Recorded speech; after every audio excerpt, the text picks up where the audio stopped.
One Texas analyst is optimistic about the Oklahoma Sooners.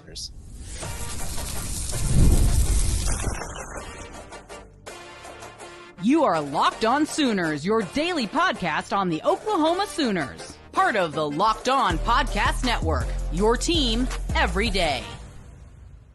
What's up, Sooner Nation? Welcome to Locked On Sooners, and thank you for making Locked On Sooners your first listen every single day. Shout out to all the everydayers. Tune in and subscribe to the show wherever you get your podcasts. We're part of the Locked On Podcast Network, your team every day. Today's episode is brought to you by FanDuel. Right now, new customers can get $150 in bonus bets when your first $5 bet wins. Visit FanDuel.com today. He's Jay Smith of Unfair Sports. Check out his channel, Unfair Sports, over on YouTube. I'm John Williams. You can read my work covering the Sooners over at Sooners Wire, part of USA Today Sports. And on today's show, we got three great interviews coming up. We got Parker Thune of OU Insider and Rivals on 3 coming up to talk Oklahoma recruiting and the 2025 football season. And we also got Tyler McComas from The Rush over on KREF. We're talking about Jackson Arnold's statements and, well, his interviews here at SEC Media Days and some of the things he said. So me and Tyler are going to break a lot of that down.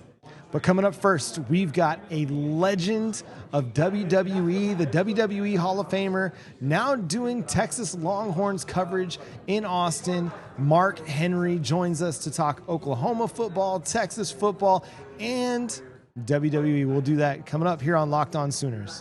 What's up, Sooner Nation? Welcome to Locked On Sooners, and thank you for making Locked On Sooners your first listen every single day. Shout out to all the everydayers out there. Again, making Locked On Sooners your first listen every single day. I'm John Williams, Jay Smith. We're joined here by the world's strongest man, the former two-time Olympian, the former WWE World Heavyweight Champion, the former ECW Champion, Mark Henry, also doing Texas Longhorns coverage on the morning kickoff in the Zone in Austin, 1300. Mark Henry, how you doing, man? Man, I'm doing great, man. I see y'all got me with this. Y'all got me holding a Sooner microphone. Hold on a second. Let me turn it around to the side. No Sooner on it. There we go. All right. That's Jay's trolling. I feel better about being a Longhorn now. I'm too respectful of the man. I know he could get me, so that's Jay. You can see Jay put me in between the two of them. Well, that's the thing, though. I can't hate the Longhorns. I definitely can't hate the Longhorns. I can't hate the Sooners. My son is one. So. Exactly, and that's why we're having you on, Mark. Like, first and foremost, your son committed to Oklahoma. He's going to wrestle, and he's going to play football. How did that feel as a father to see him going to college to wrestle while also playing some ball? It did not surprise me one bit. He loved it when getting recruited by OU. He loved the fact that he's getting to wear red. Like, as a little kid, I would try to get him to wear burnt orange, and he just always, I want the red one. I'm like, oh, God.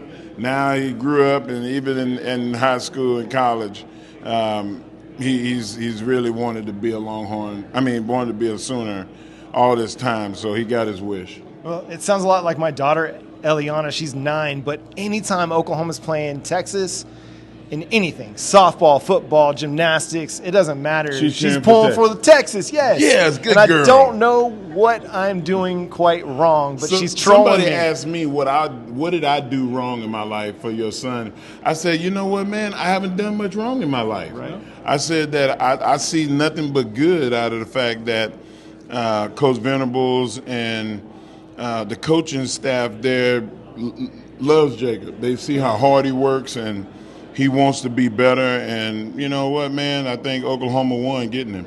We're excited to have him for sure. Talk about what it does for a defensive lineman, a defensive tackle, to have that wrestling background.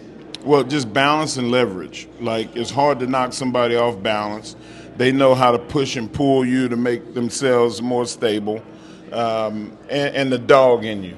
Like, as a wrestler, Jacob will take on anybody on that team, and I guarantee you nobody can get him on the ground, but he can get you on the ground.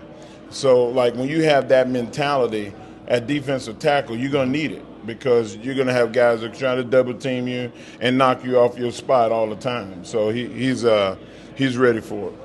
No, that makes sense. And so when it comes to his football journey on top of the wrestling, as we've seen him with pictures with Triple H. We know that wrestling career is coming right afterwards. But when it came to him playing defensive tackle, was there a lot of things that you instilled in him when it came to playing that position? Not at all. He got that from previous family members. My brother was an Aggie. My cousin was an Aggie. They both were All-Americans. My brother was all Southwest Conference 3 years in a row, won as a freshman. Sam was all Big 12, played in 2 Super Bowls and won one. He's got a cousin here in Atlanta, Keevan Henry, that won a Super Bowl with the Steelers. Michael Strahan is a relative that won multiple Super Bowls. So we come from football. So it's not like that's something that's strange to us. And he knows how competitive, the nature of our family is. And so everybody is trying their best to do well, and we instill that in the kids. Taking a look at the Texas Longhorns, a lot of expectations for 2025. What has you excited about them? What has you a little bit maybe concerned about meeting those expectations? I think I'm going to answer the concern first. My concern is that Art starts to feel the pressure of having to be the guy, and he tries to do too much. That's my only concern. They have depth at every position. They have some really, really large humans playing on offense and defensive lines. Anthony Hill and Colin Simmons are both going to be top 5 draft picks in the NFL, and that secondary is the spinal cord is from the nose tackle to the linebackers to the safeties. They're smart people. You can recruit athletes, but sometimes athletes are like Charles Barkley said. Athletes are they run like deer, they jump like deer, and they think like deer. Like, that's not this Texas defense. This Texas defense is nasty, and they a bunch of smart guys. I hated to see McComas go to the pros because he was kind of the catalyst for that smart guy in the secondary. But Michael Taft is just as smart and a good teacher. What's a young player with Texas that's kind of gotten your eye as you've been evaluating them in preparation for this year that may be the one that breaks out? The guy I feel like is really not a breakout because C.J. Baxter, everybody knows that how good a player he was as a freshman, but he got injured last year and missed the season. He's back at full speed, 6'1", 235 pounds, ran a 4.4 40. Like, that's going to be the guy that's going to be Archer's saving grace. Not to mention they brought in a wide receiver from Stanford that prides himself on blocking upfield. That's going to bode well for the Texas running game. And then they brought in injuries from UCLA, who was a really good blocker, and 270 pounds at tight end. He's like having another offensive tackle out there sometimes in the run game. So you're going to get to see a lot of ground and pound, and then the play action is where Art should kill people. But I don't want him to feel like he's got to use his 6'5", 235-pound frame to run the ball like he's Cam Newton, because that's going to maybe he's not as injury-free as Cam is. I don't want him to get hurt trying to do too much. Well, you heard Diego Pavia actually talk about that yesterday, where he mentioned he's another one that I don't want to see get beat up. Right. As the season went along, he just felt the wear and tear of it more and more. And I think the same thing could be true for John Mateer. As good of a runner as he is, okay, let's pick our spots a little bit. Listen, where we take contact. I'm very optimistic about what OU has in the cupboard now, the wide receivers being healed up, and now having Mateer, and you got a running back that you brought in that's arguably the best running back in college football. Like, what says bad about Oklahoma right now? And that's a fair point. So you got an offensive unit that was kind of inept last year, but if they fixed 3 of the 4 problems that they had. So we'll see what happens with the offensive line, but everything else they fixed. So if they can stay healthy, like every team that was a close loss, they'll win those games.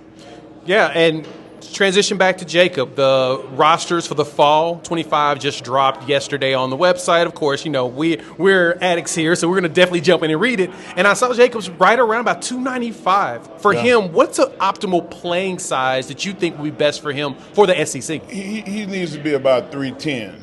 Okay. So he's still got some work to do. I want him to eat more and get in that weight room. And he's a 650-pound plus squatter. So he's a strong kid, probably one of the strongest kids there, if not the strongest. But that doesn't translate. Strength doesn't translate to being a good football player. Like, you have to study the playbook to be a good football player. And that's one of the things that he's really been working on, is knowing where he's supposed to be and when he's supposed to be there and what the call is. Well, he's with a good defensive tackles coach in Todd Bates. So Coach Bates is awesome. Yeah. Awesome. One of the reasons that Jacob is there. All right, before we get you out of here, Mark, I would be remiss if I didn't ask you a wrestling question. Okay, come on, bring it. Okay, so you won your world title from Randy Orton. Randy Orton's still going strong, but he's had this face run over the last few years. Seems like he's hearing some voices in his head, though. Do you feel like a heel turn might be coming back for our guy? I think the best Randy Orton is the snake Randy Orton. Yeah. I want to see Randy being his gifting. Like if Randy Orton was a football player, I could see him playing tight end. You got a 6'5", 260-pound dude that moves like the athlete that he is. Like, it would be a shame for him to try to go play quarterback. Right. And that's what I feel like he's doing right now, being the good guy. I think he's trying to play quarterback, being a good guy. Go back to tight end, catch the ball, move the sticks. Yeah, he'd be one of those players that you love him on your team, but you don't want him on nobody else's. Yeah, exactly. And that's going to do it. Thanks so much to Mark Henry, the world's strongest man, for joining us here on Locked On Sooners. Make sure you subscribe to the show wherever you get your podcasts. Also, go check him out Monday through Friday mornings on the Zone, 1300 a.m. in Austin, the flagship station of the Texas Longhorns. So we can get out of him, Boomer. What? Here, take your microphone, sir. Today's episode is brought to you by FanDuel. Summer sports are in full swing, and whether you're watching baseball, heck, we're here in Atlanta, and they had the MLB All-Star Game going on, as well as some other concerts. FanDuel is the best way to make every game even more exciting. And so you can go jump in there.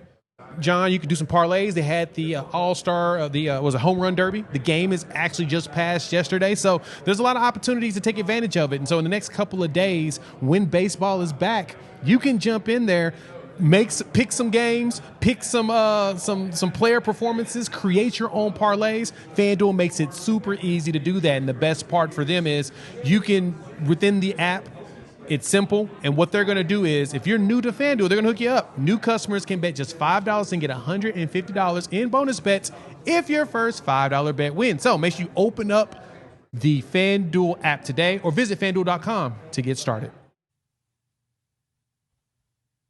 Hey, Locked On Sooner fans, we've got a legend here. Tyler McComas, the host of The Rush. It's got a softball podcast. Yeah. You do everything, man. How's it going? Definitely not a legend. I'm doing great, though. It's the first time I have ever heard that before. Doing really well, man. This is just a cool – you and I were talking a little bit off camera, just all the cool backdrops that you probably have been doing all week. Yeah. You get to show the College Football Hall of Fame to a lot of your viewers, which I'm sure appreciate that. That's really cool. Exactly. It's probably one of the coolest things in being here. I've walked through here before when it's actually functioning, non this, but seeing this, it just makes it so much better to be able to talk college football in a place where there's, Hall of Fame stuff that's going around, right? So let's start off with this. Jackson Arnold, of course, came up. Auburn had their time. Jackson Arnold talked about his time in Oklahoma and just kind of how he handled the adversity or whatnot. What did you take away from Jackson Arnold as far as even the growth of him from those conversations? Yeah, I would say overall, pretty impressed with him. I think it would be easy to say that, well, my offensive line was beat up, my wide receivers were beat up, my offensive coordinator was trash last year. If he really wanted to throw OU under the bus or someone, he could have, but he took the high road, and good for him. And I'm not necessarily shocked because he was at SEC Media Day last year, and say what you want about how last year went. I thought he handled today the right way. It's, it didn't work out last year. Hopefully it works out this time around, but good words or not, that doesn't change how we're all going to feel when Auburn and Jackson Arnold come to town. I think it's one of the three biggest games of the year, man. I put Texas as the most important game of the year because it's their biggest rival. I think I put Michigan because it's the first big game, just where it's at, and this team needs to get some momentum to going into the season. Yep. And then Auburn because, I view Auburn as a must-win because you got to protect your home field if you want to be a playoff team. That's your SEC opener. It's all about starting this year with some really good momentum.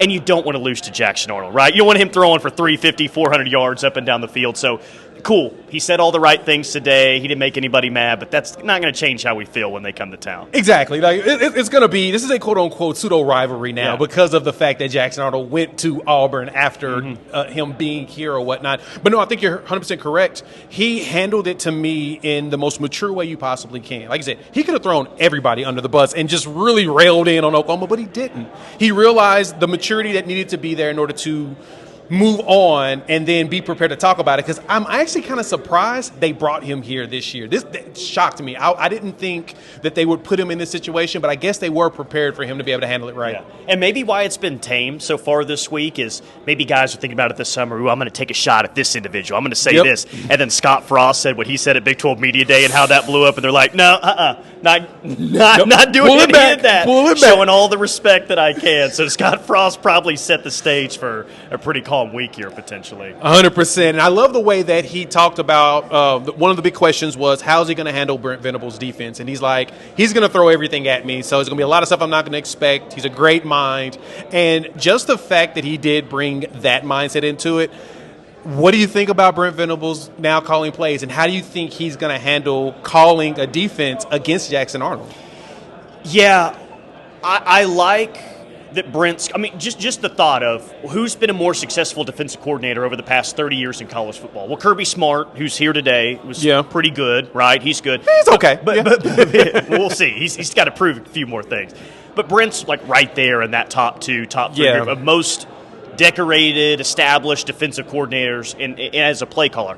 So I like it because – you've got a new offensive coordinator that I think can run that side of the ship. Yes. You've got a GM now who, as we know, when Jim Nagy has kind of taken on the roster management role. The point is that it can be looked at, man, now he's calling a defense? That's a lot on a head coach's plate. And it is, and it really would have been a lot more a couple of years ago.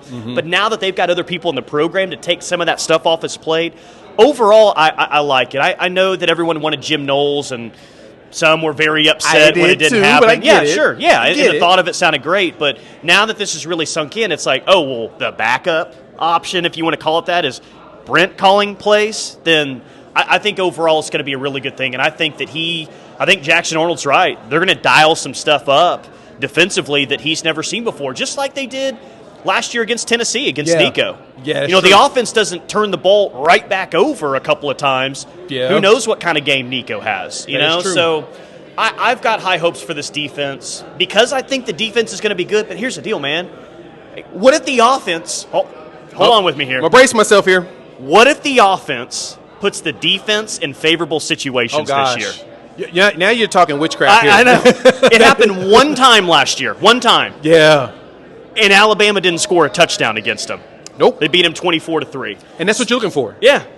And that's the expectation with Brent Venables calling that defense. So you're right. That's a very good point. The defense put this offense in good positions. And I think that's also why I've been very bullish. And everybody here in Locked On Sooners have heard me talk about this nonstop, that our defense won us 6 games. Think about it that way. The defense won you 6 games in the SEC of all conferences, right? So you got your 2 wins. Yet offense dials up and plays more complimentary ball.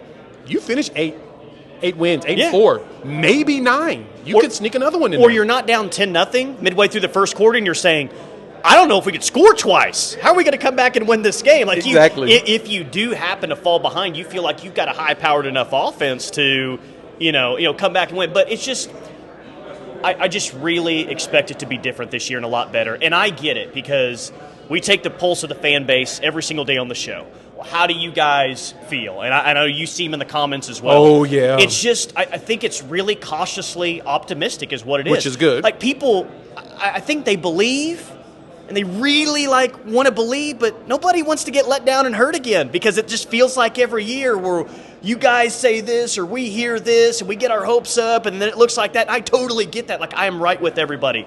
But it cannot be as bad as it was last year. I refuse to believe it can be as bad as it was last year. That's exactly my mindset, and I tell everybody all the time, everything I always say is barring injury. Right. If you don't have the injury – I mean, John even did a tweet, and it got a lot of attention, and a lot of people were upset. But if Danny Stutzman doesn't get hurt, you probably beat Oklahoma State and Kansas.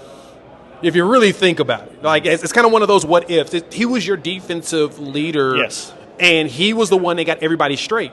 Last season, you noticed that you started to see more people take over that reign of it, and Danny could just go out there and be Danny.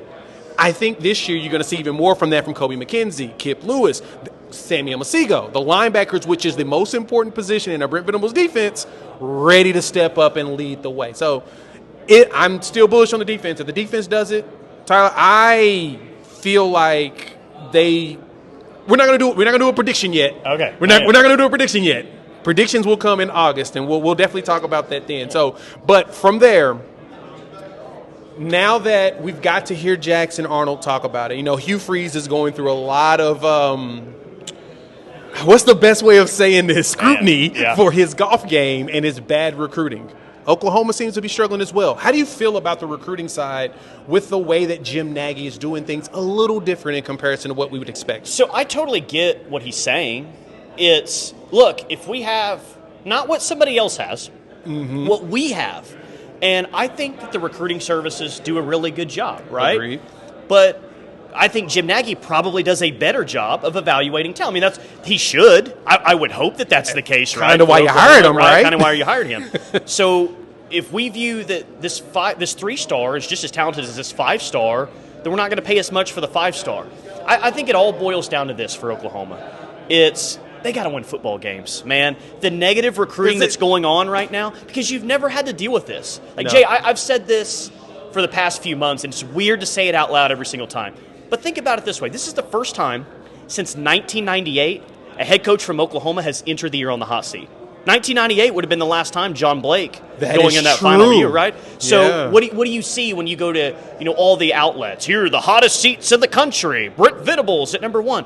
Well, dude, we know how negative recruiting works. We know that other teams are going to say, "Really, you going to go there?" The guy's not even going to be there in December. Yep, that is definitely happening. Now, I'm not trying to excuse every single recruiting loss that they've had because they've had some tough ones here. You did get Bo Bentley, which was huge, man. I almost forgot that he was even on the team. Right, Jake Krell. I think that he's probably going to end up being a part of this class. I think he's really good. Like, you've got some nice pieces, but it's not going to be the top 10 class we're accustomed to on signing day. They got to win football games. And I think that they have a really good year this year that I think maybe they're in a position to flip some guys in season potentially. But certainly that next class, you're not dealing with as much negative recruiting. Because this goes back to the whole thing about you haven't had a coach on the hot seat since 98. OU's really never had to deal with this type of negative recruiting. At all. Never had to before. At all.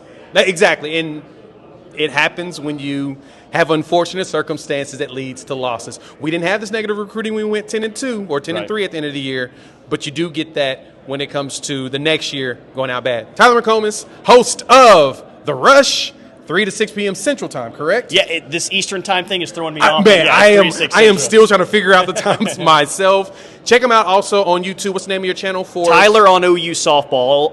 All OU Softball all the time. That's all we do there. It's some good stuff, so check it out. Thank you for joining us. Yeah, you bet, man.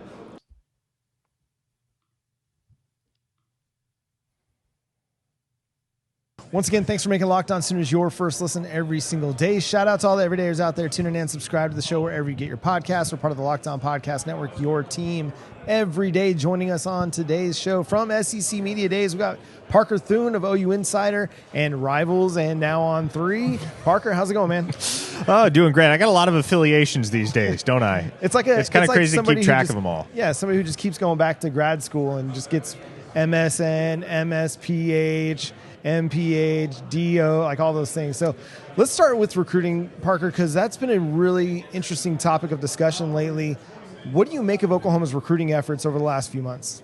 Yeah, look, guys, I know the class right now as we sit here on, July 16th, is not where a lot of fans want it to be, and that's fair. I think Oklahoma sits somewhere on the fringe of the top 25, depending on which service you follow and trust with recruiting rankings. But 15 commits, I think when you look at the bodies that they've got amongst that group, they've got some guys that project to be really strong college football players, even if they haven't quite gotten their due yet in terms of the stars, in terms of the ratings, what have you. I know you brought up the example of the Jandro brothers, John, two guys that I think are going to have a very successful career at the next level. Both of them are 3 stars right now. So what I encourage everybody is if you're going to offer broad, sweeping takes on the state of Oklahoma's recruiting class, do your homework. right? Watch the tape, study each of those guys individually, come to your own conclusions as to what type of football players they are. And if, at the end of it all, you can say that each of these 15 guys is worth the scholarship at the University of Oklahoma, you can look at all 15 guys on tape, or even the majority of them, and conclude, yeah, I really like what this guy has the potential to be. Then you should be content with Oklahoma's class at that point. It shouldn't matter what the rankings say, what the ratings say. And so I'm also one that's taking a bit of a patient approach, because I understand that regardless of what Oklahoma's class looks like right now in July, that can change and will change depending on the results on the football field. Oklahoma could have the number 1 class in the nation right now, but if they don't win this fall, that doesn't matter, because that class is going to fall apart. And so I almost like the bit of a sleeper dynamic that's at play right now with Oklahoma in the 2026 cycle, where they're just sitting there right there on the fringe of the top 25. But I think when you look at what has the potential to break their way this fall if they win football games, man, Oklahoma, I don't know if it's going to wind up being a top 10 class, but I'm still quite confident that Oklahoma can push for one and be right there on the cusp of that territory. Well, the stress of this class has been, and I've had to address this a couple of times, is that we ain't got no Oklahoma recruits. Like, nothing in state right now, and so fans are kind of curious. Parker, what does that even look like now? Can we expect Oklahoma to circle back on some of these guys? If they start winning, will those guys pick up the phone and say, hey, I'm thinking about Oklahoma again? Or do we have to send the hey big head text and hopefully they'll respond back to us? What does that look like for Oklahoma, even if they win, when it comes to going in state? Oh, I mean, inevitably, it happens when you have a successful season in the fall. Guys will pick up the phone and call you. They will say, actually, I'm not entirely sure that I made the right decision in the summer. What do you guys got going on? Can I maybe swing through town and take a look, check things out, come for a game day visit, that type of thing. So there will be those proactive measures that are taken by certain recruits if Oklahoma goes and has success. But also, they don't necessarily have to be the ones to initiate the contact. If you, say, roll out of Dallas after the Cotton Bowl at 6-0, at that point, you will be able to get on the horn with pretty much any recruit that you've developed a previous relationship with, and a lot of recruits that maybe you haven't developed any relationship with yet, and you'll be able to stand a strong chance at flipping them, because there's going to be legit steam behind Oklahoma football at that point. By the way, are you guys baseball bat style when it comes to holding the stick, Mike, or you hold it like a golf club? I'm golf club. Yeah, me too. I'm golf club stack. Yeah, I got a thumb up. Right up there at the middle. Thumb up. Yep. I think I'm lacrosse. This is my old lacrosse handle. Really? Side. Like, I was a goalie when I played lacrosse, and so you had to be able to have that. There you go. Microphone. Move Jay was around. switching back and forth between a couple of grips. I couldn't quite figure it out. Yeah. I keep the thumb up, but I move it to the side sometimes. So I've learned that with the way that I slice on my swing, that I have to move my thumb in or out when I feel a little uncomfortable. That helps me get the ball straight. So yeah, I keep that thumb up though. Jay's way more detailed at golf than I am. If I hit it straight, it's just by luck, not because I've done anything with my grip. But Parker, as we look at the 2026 class, who's one of your favorite players in this cycle that they've so far gotten a commitment from? I love that tight end duo, man. Okay. Ryder Mix, Tyler Ruxer, those two. And I know I'm kind of cheating because I went with a pair of them there, but those two guys, I think, have immense potential in Ben Arbuckle's offense, assuming Arbuckle's here in the long term, which in today's day and age, you always got to reckon with the possibility that, your young, bright, up-and-coming offensive coordinator has a ton of success. He's gone in a year or two. But assuming Arbuckle is around for the long term, I think the possibilities as to the manners in which you can deploy Ryder Mix and Tyler Ruxer in the offense is virtually limitless, because they're do-it-all guys. They're do-everything guys. They're not the types of tight ends that you have to shoehorn into one specific role because all they are is blockers or they're just a couple of field stretchers. No, these guys are well-rounded at the position. They have a very comprehensive skill set, and they're dudes that you can line up pretty much anywhere on the field. They're going to present a matchup nightmare for the opposition in coverage, and they're more than willing and more than capable to get down in the trenches and do the dirty work of blocking. So love what Oklahoma and Joe John Finley picked up in Ryder Mix and Tyler Ruxer. It's a really good haul for Oklahoma at that spot in 2026. Speaking of tight end, we know that this year, things are a little squirrely, I guess is probably the best term that we can use for tight end. We're trying to understand it. Sure. Well, the latest roster dropped, and I took a gander at one player that I've been kind of quietly hyping up, Trinae Washington. He's coming in at about 240-something pounds as a true freshman. He probably is looking that big, but he looked big at Carl Albert at Midwest City. How do you feel about him trying to find his way on the field in this kind of smorgasbord of tight ends? I've never had the expectation that it'll happen for Trinae Washington just because he is a true freshman, and that's a hard position to get on the field as a true freshman, one of the more difficult ones that there is, and Oklahoma has a lot of experienced depth at that position. Now, not all of it is P4 experience, and I think that's part of the reason why so many folks are apprehensive about the tight end position at Oklahoma in 2025 is because you have a bunch of guys that have played football, but in Carson Kent, you had a guy that was a stud at the G5 level. You have a guy in Will Huggins who most recently appeared at the D2 level with Pittsburgh State. And then you have some incumbents, you have some returners and guys like Caden Helms and Cade McIntyre that, they offer a lot of promise, were highly coveted as recruits, but they haven't really seen it come together for them yet at Oklahoma. So I have no idea how that hierarchy is going to shake out at that position. From everything I heard in spring, Helms is kind of the most well-rounded guy at that spot as of right now. But it must be acknowledged, and it's a very obvious assertion and the correct one.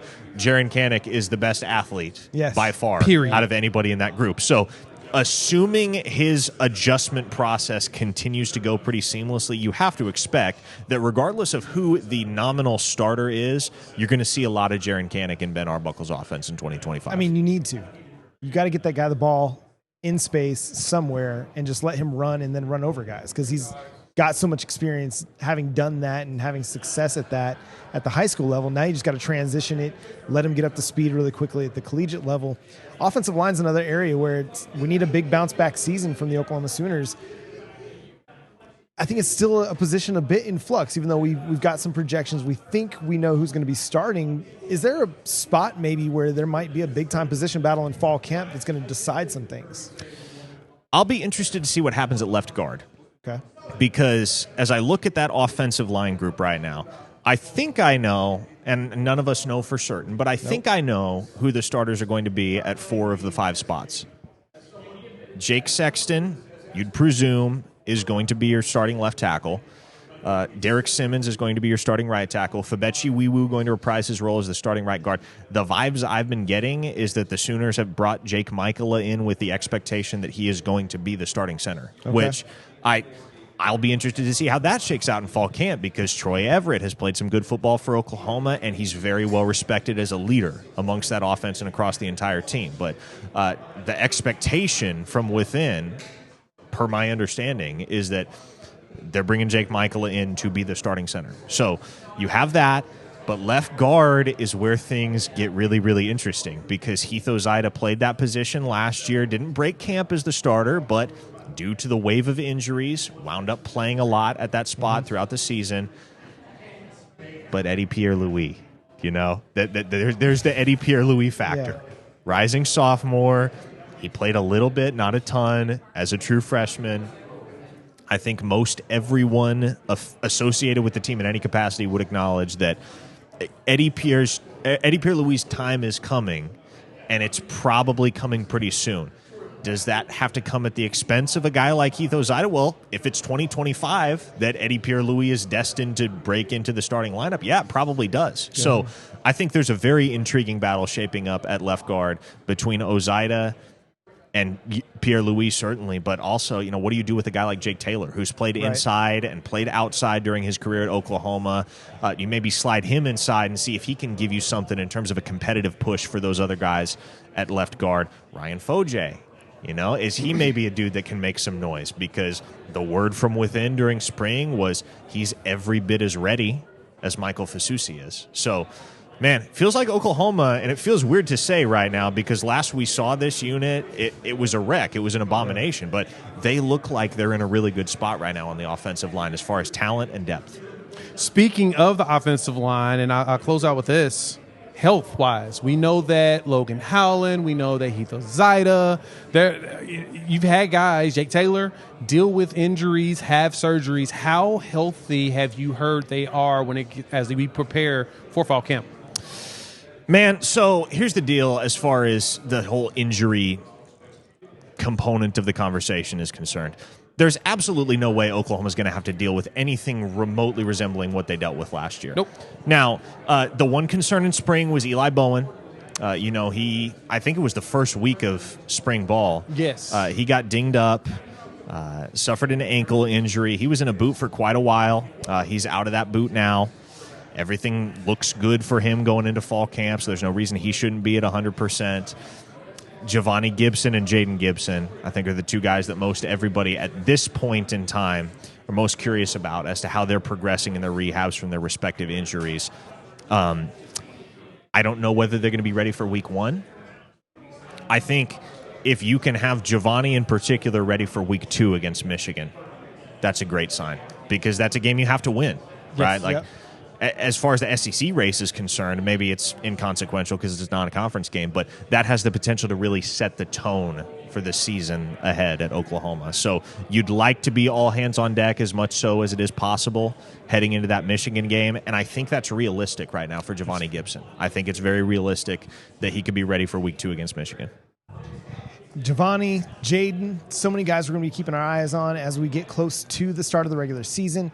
Make sure you go subscribe to OU Insider's YouTube channel over there. Check out their live show that he and Brandon Drum do on a weekly basis, covering all things recruiting in Oklahoma football. Also go listen to Parker on KREF in Norman, Monday through Friday from noon to 3 over there. Also doing a great recruiting show with Locked On SMU's new host, Grayson, right?